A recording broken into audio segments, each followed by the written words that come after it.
Okay, we left off yesterday. There was an argument. What should be the order? Should one first study Torah and then get married? Or should one first get married, then study Torah? So Shmuel says, Rabbi Yudis' name is Shmuel, that no se'ishim akachim Torah. We should first get married and then study. Because it's better to be married. You're going to have less distractions in terms of one's sexual needs are satisfied when you have a wife. Rabbi Yochanan says, a person has a millstone around his neck. You have financial responsibility. It's a distraction because you're assuming responsibility. Is it possible to study Torah? Therefore, you study as long as you can study, and then you get married afterwards. But of course, Gemara says if the person has a problem, that he's distracted because he doesn't have the wife, everybody agrees he should get married and then study Torah. Right? That's the Gemara. So Gemara says, in actuality, Rabbi Yochanan and Shmuel are not arguing. Holon v'holu. Which means, so Rashi learns, the Bnei Bavel, in Bavel, where they would get married, and then they would go to Eretz Yisrael, say they wouldn't have the burden of the wife. They would not have the burden of the wife. But in Eretz Yisrael, they would stay there. So if getting married, what would it cost? They'd have the financial burden. Therefore, in Eretz Yisrael, first you study, and then you get married. In Bavel, since the burden is not there, therefore they leave. And they go to Eretz Yisrael. That's Rashi. So evidently, somehow they can be provided for. I mean, you hear there's a continuous interaction, financial responsibility. But if you leave your wife provided to whatever arrangement is made, then you're detached now, right? Evidently, this is before the telephone or before any level of communication. Because once you left, you're not distracted by this. Okay? There's a famous story about Meshulam Migra.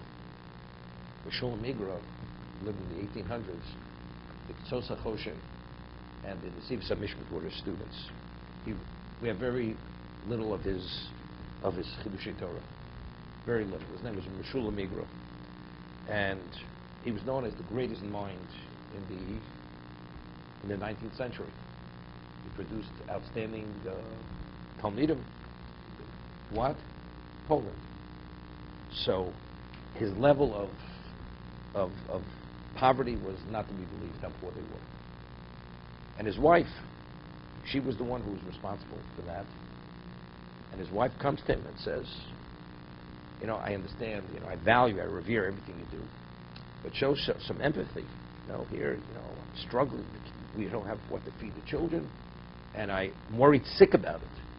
And at least you should show some empathy to share the burden with me, even though I don't expect you to go and earn anything. I'm willing, but at least some empathy. That's what his wife says to him. At least worry. At least I feel somebody's worrying together with me. So Shulmaker says to his wife, he says, that I'm the genius of this generation. And what it takes other people months to figure out, in a minute I'm able to figure out. Do you agree to that? So she says, yes. She says, what it takes you months to worry, in a second I'm able to worry. That's what he said to his wife. Okay? Okay, so that's Rashi. So Tosas himself has a problem with Rashi. He quotes Rashi, but just Tosas for a moment. Pish kunches b'nei bovel hoyochem v'gors mishnais kanoim v'erzro toshalom d'chutz l'mkom ein tzorcha bayis mutal aleim nosi ish d'havalei below hero. That was Rashi, but Rashi adds something. He says, and if they would marry, now there's no hero. They're not sexually distracted because they have the wife. But in Eretz they remain in the communities. All the responsibility of the household are on the husband. That causes this interruption. So Rabbeinu Tam has difficulty. The nosi isha tchilo kedei lios below hero. Why does he get married first? He should not have any degree of what? Of distraction, because his sexual needs are not satisfied. The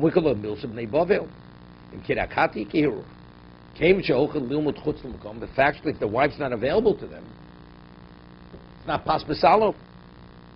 Vot kosher.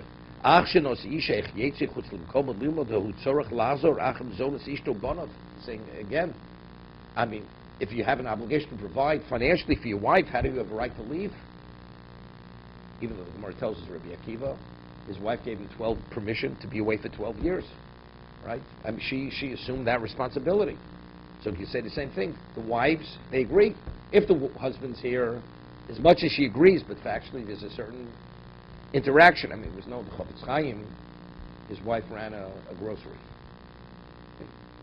When he studied, and he would come every few days, and he would check the books. He would do the books to make sure everything was done. She did an overcharge. He would check the scales, everything. That was his involvement.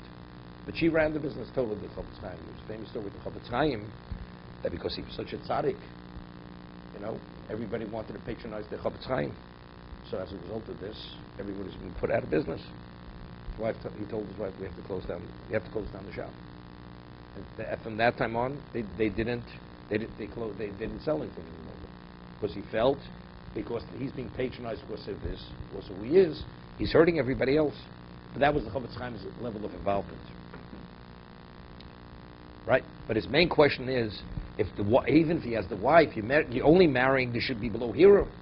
But if she's not available to him because he's going away, so it's the hero. That's his problem for Rashi. So over here, you find similar. This is what I just began yesterday in Yuma.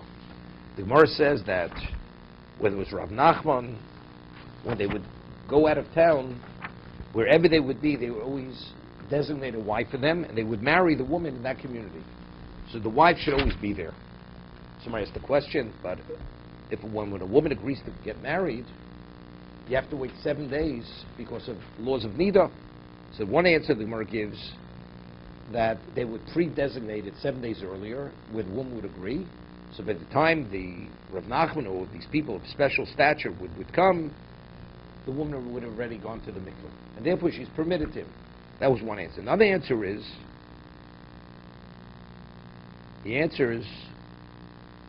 Yichudi havi machtadu, meaning they would not cohabit with them, but they would only would be to be associated with them. Dome pas besalo sheino pas besalo, because the wife is available. Ein niskoken lohem el shad also yisho ein misavel kamisha ein lo isha. Person who's married doesn't desire a woman the way a man who's not married. Of the whole, so Tosas over here has a problem with Rashi. Pirsharat lohoy bon aleim el misyachtem imoim v'sulo v'hikshari imkein kaven dasurin lovo aleo by paspesaluika. The whole idea of paspesal, because if he'd want to sexually engage with her, he's permitted. But if we're saying now that it's not available because she's going to be a nida, so if that's the case, how's it paspesalo? What's the question about nida? The law is, the halacha is, it's a Gemara nida, that when you designate, you determine the time when you're going to get married. Let's say you date a woman, she's not a nida, and you say, we're going to get married tomorrow. You're not permitted to make, she's considered a nida. You know that. You have to wait, you have to have minimally 7, from the time you propose to get married. You say, why? So Gemara says nida because there's dam chimud. Because that feeling that you're going to be this man's wife, it can evoke a certain emotional or desire within the woman which would cause the uterus to contract, and there'll be some degree of blood. That's called dam, even if she doesn't see it. It's a minuscule amount of blood. It's called dam chimud. This is even, a woman could be 90 years old. 90 years old. A woman gets married, she's 90 years old. She hasn't menstruated in 45 years. Doesn't make a difference. If she agrees to marry a person, she has to go to the mikveh before she marries him. Because there's dam chimud. That's the halacha. Ernie, you hear this? Okay. So the question is, so if that's the case, doesn't make a difference. Doesn't make a difference. We're saying because if he would want to engage with her, he can. So if that's the case, but are you permitted to engage with her or not? Manavshach. It's not, we're going now there was no 7 days previous notice. That means she didn't go to the mikveh, the woman. even though she's not a nida now, but how can he engage with her? Because if he engages her, it becomes a problem, right? So how is it possible? That's Tos's problem, Rashi, right? Similar here. Well, because theoretically she will eventually be available to him. I mean, it's his wife. Now he goes out of town. Just because you have a wife, therefore what? But factually, if you can't engage with her, then you have a problem. So it's not possible. So it's similar. The question is similar to over here. There's a Taz that asks a question who was Nida. The story, David, Boaz and Rus. Right? It says he went out to the field and he had to control himself. Right? Sheker Achein, we had the Gemara Sanhedrin. Sheker Achein Hevel Ayofi, Isha Yis Hashem Hi Tisalo. It's referring to different episodes of history. Is it Dorsha Moshe Rabbeinu or is it Boaz with Rus? When Rus came out to the threshing floor and all of a sudden he realized she was there, he had to control himself. Not to sexually engage with her. What would have been at worst? So she's a Penuya. She's a single woman. So what about Nida? What about Nida? Because if it wasn't previously arranged, so he says something interesting in the Taz. If it happens on the spur of the moment, we're not talking about Dam Chimut. It's only, so I'm saying, so maybe over here, when they would come to the community, the woman was designated. But the understanding is Yichud. Not to sexually engage. But it may happen. But if it happens suddenly, there's no Dam Chimut. You understand? So therefore it is Pas B'Salo. Theoretically, in his mind, he doesn't plan on engaging with her sexually. Doesn't plan on it. But if he does engage, since it's on the spur of the moment, there's no Dam Chimut. She doesn't expect that he's going to engage with her. So therefore the emotional attachment is not there. Right? Therefore, as a result of that, so from his side, it's Pas B'Salo. Because la halacha he's permitted. But he himself also doesn't plan. But you never know. So mentally, knowing that I can't, if theoretically it should be, that's enough to keep the Yitzhar at bay. That's the understanding, according to Rashi. But in our Gemara, it's difficult, right? That we can answer the Gemara in Yuma. But Holon v'Holahu, I mean, if he has a wife now, he goes to Eretz Yisrael. The whole idea of marrying that there shouldn't be hero, but now there is hero.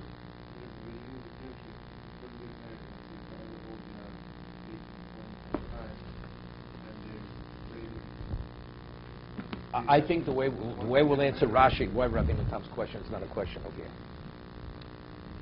Again, he was saying the best thing is Yisha Yisha Vachal Gilul Torah as long as it doesn't cause Bitul Torah.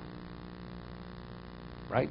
Because he's saying, even though we said, if a person's distracted, everybody agrees. If the thoughts distract to a point where it interferes with his focus, everybody agrees he should get married and learn Torah. Nobody else. But you say, you're only a human being. Right? The Gemara says, we have the Gemara Chulin, and the Gemara Brochus, that every person is not Nitzel Mehira Aveira. Hero. It may be a flittering thought, a split second less than that. Something enters a person's mind. Yechezkel Navi was special that he never even had that. That was Yechezkel Navi. That was his level of purity. So I'm saying we're not talking about that. It's a little more, but it doesn't affect you. So it could be having the wife. It's sufficient that he shouldn't have that degree of hira avera. Right? It's enough of a paspas. I have a wife.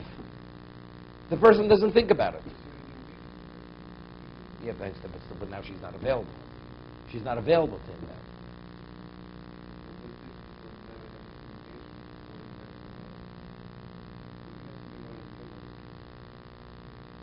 I'll give you an example. Years ago, people used to smoke. So there's a certain person. He smoked all week. Came Shabbos, he had no desire, no interest in smoking. The moment Shabbos, he had to smoke. But knowing that he could smoke doesn't bother him. Having a wife, that's enough. We're not saying you should allow yourself to be enticed, because that's not possible. Because factually, presently, you can't have relations with your wife. So if she's off limits, you're not permitted, as we discussed yesterday, the halacha, right? that a person can't see his wife unclothed, it's not a question of histaklos. It's a question of what you'd be attracted, right? But otherwise, we're not concerned. Because ultimately, his wife will be permitted to him, whenever she'll be permitted to him. But presently, she's not permitted to him, right? There's no question of yichud. Person's permitted to have yichud with his wife, even though she's not permitted to him. Because eventually, she'll be permitted to him. But a woman who's not permitted to you, ever, it's a yichud. You're not permitted to sequester yourself with that woman. You see, there's this in-between stage. Okay, let's go further. Well, question I have, what about the obligations of the husband for the wife? The wife, She's willing to waive it. She waives it. Woman can be mochel. she can be Sure. You can marry a woman initially on the condition that you should not have the responsibility. But if you marry, we have, and now she chooses to waive it, she has to, that's her right to waive it. So if he knows he's marrying a woman in port of call, and he's only going to see her one time. She's agreeable to it. That's her decision.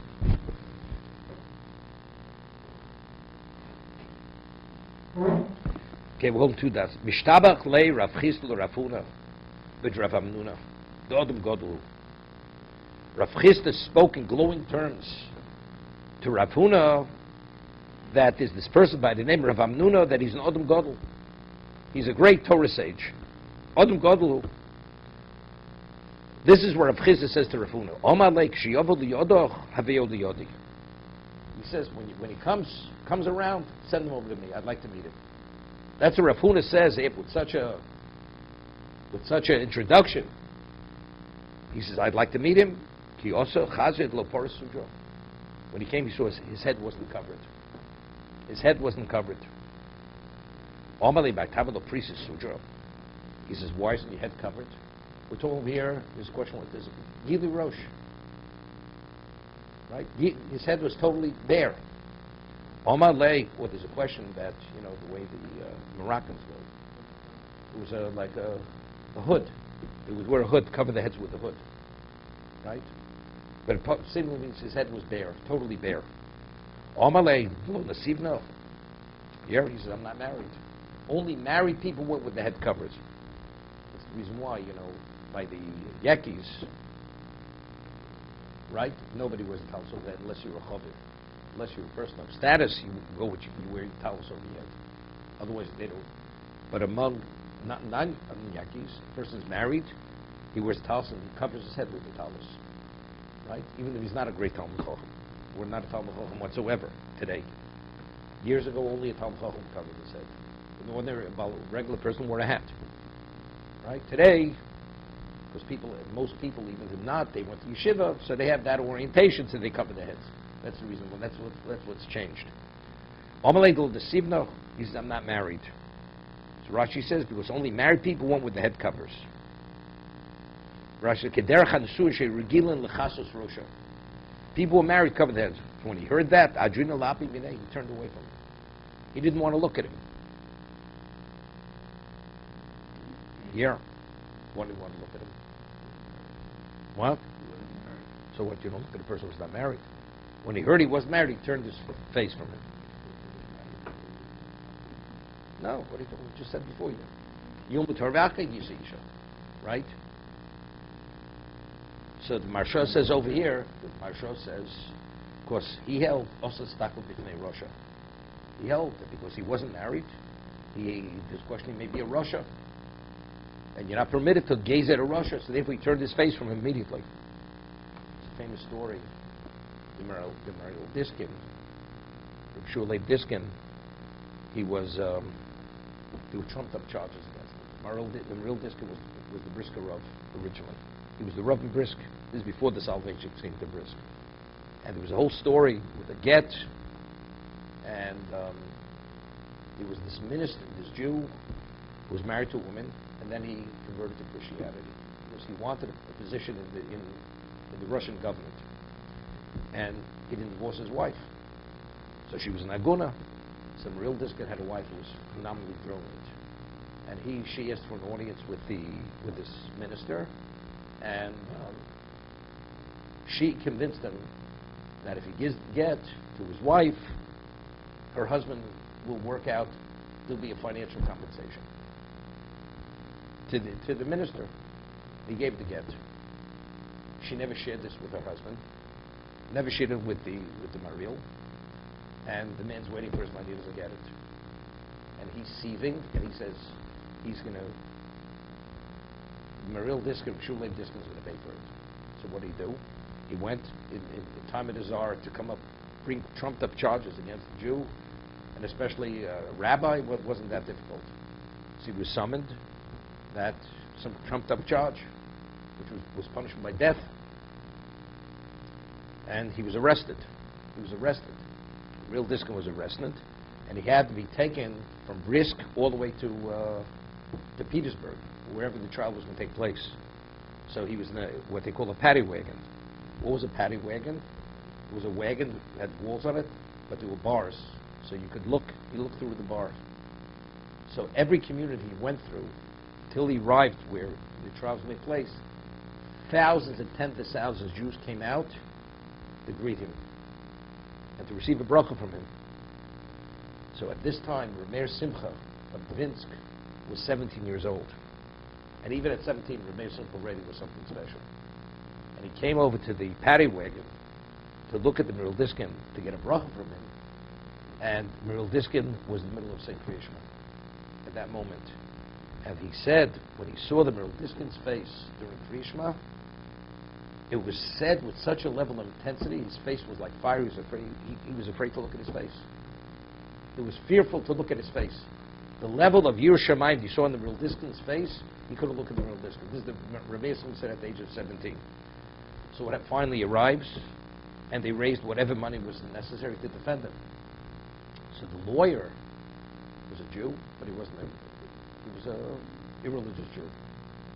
He comes into the prison cell, and he says, I'm going to be a lawyer. I'm going to defend you, and hopefully, we'll get you off. Real Diskin will not look at him. Also, the stock of Russia. He wouldn't look at the man. The man's a Russia. You're not permitted to look at the face of a Russia. There's a Siforno. The Siforno says that the reason why Yitzhak became blind, because he didn't realize Esav was a Russia.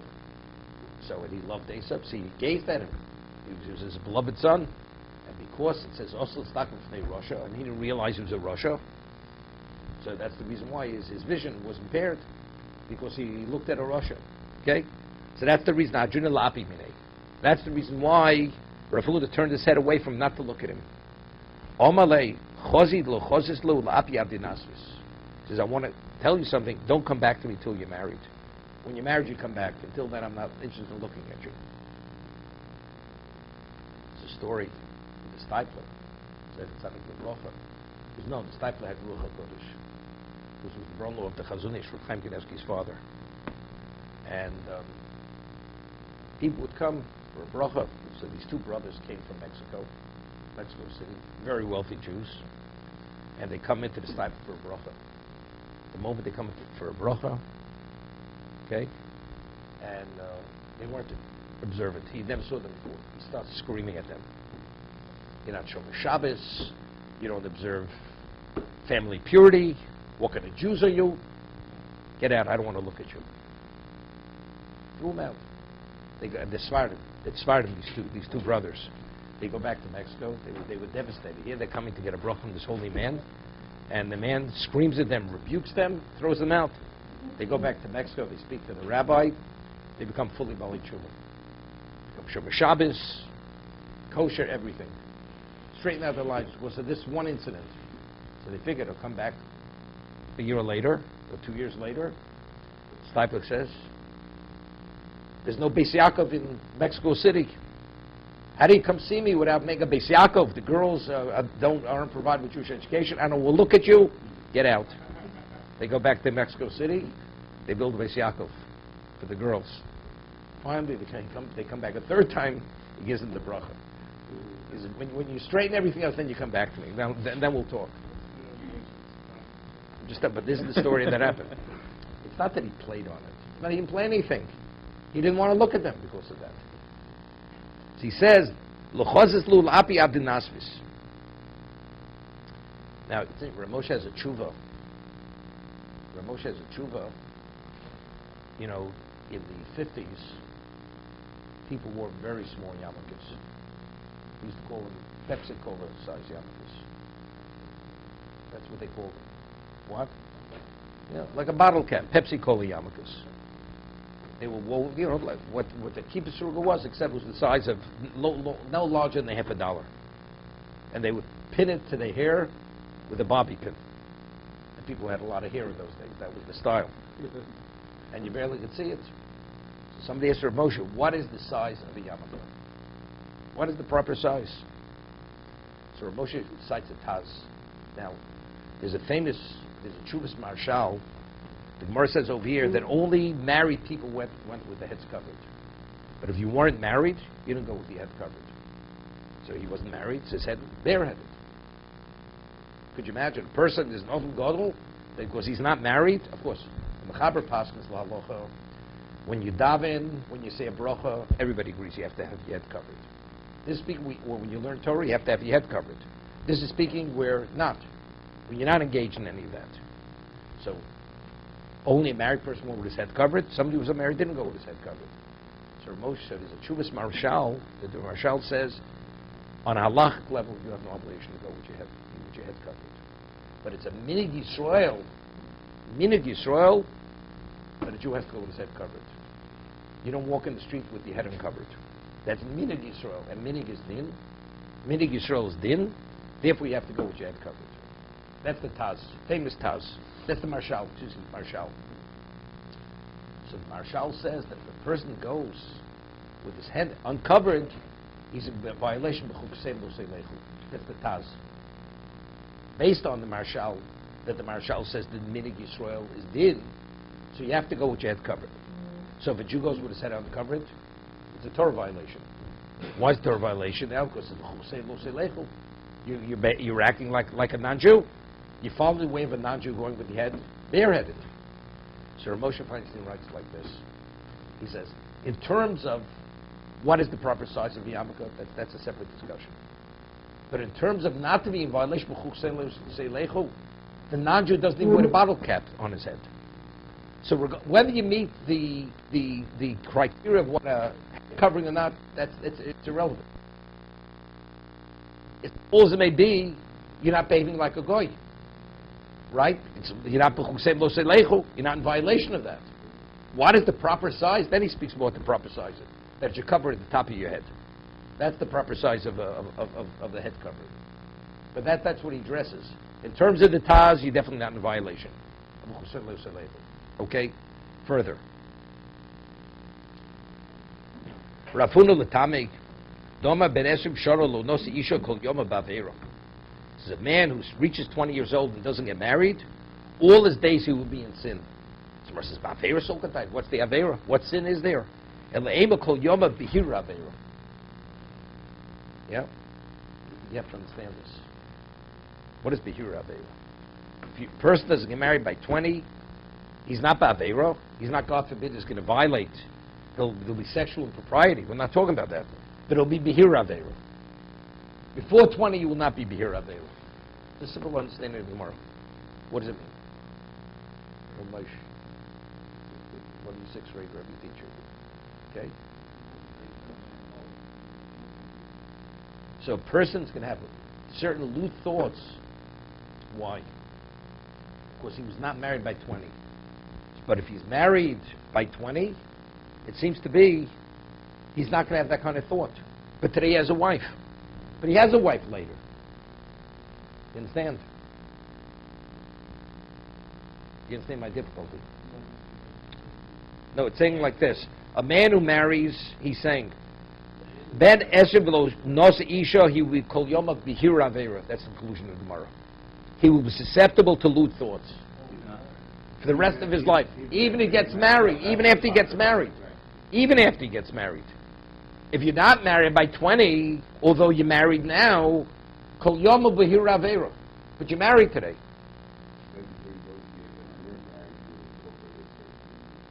I'm just pointing out the point. Then we'll discuss what it means. So if you're married before 20, you will not be Behir Avera. Later, from now for the rest of your life, you won't be susceptible to this kind of thought. But if you're not, because since you did have those thoughts, you're vulnerable to those thoughts for the rest of your life. Right? That's what he's saying. Comes out an unbelievable thing over here. The Rambam says, based on Baruch right? What does that mean?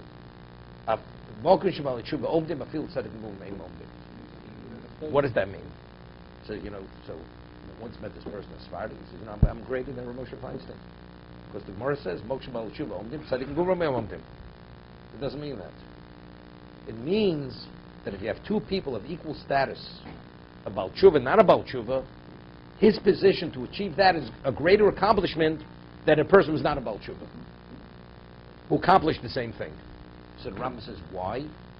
Because what is a Baal Tshuva? Even though today you've turned over, you're living a different kind of life, but your past is still part of your presence. So you're always fighting with your demons, suppressing the past. So therefore it's always l'fum tzaragra. There's a struggle. There's a continuous struggle as a Baal Tshuva, because you were exposed earlier before you became the Baal Tshuva. So therefore there's a greater difficulty in achieving that level than a person who has never had those handicaps. That's how the Rambam explains. A person was Behira Aveiro because he didn't get married before he's 20, so that he has. That, because he is susceptible to that. For the rest of his life, he has to fight that. That's something he has to contend with the rest of his life. He didn't get married. But if he didn't get married, but if he got married before 20, he never had to contend with those thoughts. So as a result of that, because he was married, he's not the Baal Tshuva. Person gets married after 20, he's a degree of Baal Tshuva, he has to suppress those thoughts continuously. So what do you have to create a complication for yourself? Get married before 20, therefore as a result you're not susceptible to those thoughts for the rest of your life. You don't have that handicap. But here you're creating a handicap for yourself. The Chofetz Chaim writes, in terms of Lashon Hara, he says if parents would raise children properly and not tolerate them speaking negatively as children about other people, you're making their lives very easy when they become adults. Because when you become an adult now, you realize it's wrong to speak negative about another person. But you understand, to change a bad habit is very difficult. So you're always suppressing. Rather than suppress something negative, why even have the negative inclination to speak negatively? So if the parents initially would have never allowed it to develop, the children would never have a need or an inkling to speak Lashon Hara about other people, speak negative about anybody. Same idea. So parents not raising the child properly cause this complication for the future of a person's life. Not the parents, they do it deliberately. It's ignorance or whatever it is, but if they would do and address it properly, the child would have a much easier time in life dealing with his spirituality. Omar Rabbi Ton Reb Shmuel at Chof Shana Yoshua HaKadosh Baruch Hu Mitzapeh L'Odom Mosa Yisa Isha. Hear this? And I said that. Kol Yom Behira Aveiro.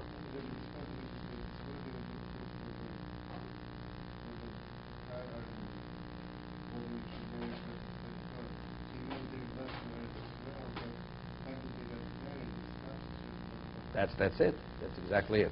Omar Rabbi Chiton Reb Shmuel at Chof Shana Yoshua HaKadosh Baruch Hu Mitzapeh L'Odom Mosa Yisa Isha. Until the age of 20, Hashem is waiting. When is this man getting married? This is what God has to be busy with. He's Yoshiv Mitzapeh. Okay? When is he going to get married? When he reaches the age of 20, he doesn't get married. Omet tipach atzmosov. His bones should tipach. What's tipach mean? Swell. Right? Tipach. Now, what does that mean? Something negative. So the Maharsha explains, based on the Gemara. The Gemara says there's shlosha shutfim b'adam, the three partners in every child: the father, the mother, and Hashem. Hashem provides the neshama, the soul. Now, what does the father supply? The bones. He provides the bone. The mother is the blood, the sinews, the tissue, but the father is the bones. So therefore, that's what tipach atzmosav. Here you're supposed to do an act which would have contributed towards the bone structure of a child, and you did not, therefore, The midah connected midah tipach atzmosov. Your bones will actually be affected negatively. Because since you didn't provide that, which you were supposed to provide, therefore this is going to be the consequence. That's what Mashal learns the Gemara. You want to say something, Josh? Okay.